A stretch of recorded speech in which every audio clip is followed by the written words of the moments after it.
સ્થાનિક સ્વરાજ્યની ચૂંટણી પહેલા રાહુલ ગાંધી ગુજરાતની મુલાકાતે આવી રહ્યા છે।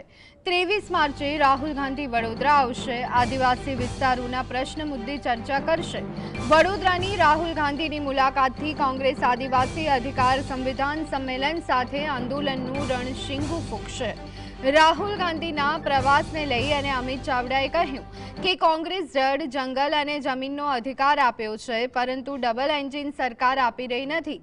એટલા માટે અંબાજીથી ઉમરગામ સુધીના આદિવાસીઓને ન્યાય અપાવવા માટે સંમેલન યોજાશે।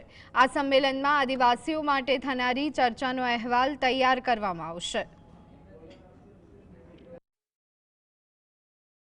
આપણા દેશના વિપક્ષના નેતા આદરણીય રાહુલ ગાંધીજી આવી રહ્યા છે। 23 તારીખે બપોરે 4 વાગે વડોદરા ખાતે રાહુલજીનું આગમન થશે। આ બધા જ આદિવાસી સમાજના લોકો સાથે વિસ્તૃત રીતે જે આખો દિવસ ચર્ચા થવાની છે, એ ચર્ચાના અંતે જે એમાંથી સાર નીકળશે, જે મુદ્દા નીકળશે, એના પર રાહુલજી પણ એમની સાથે વાત કરશે અને માર્ગદર્શન પણ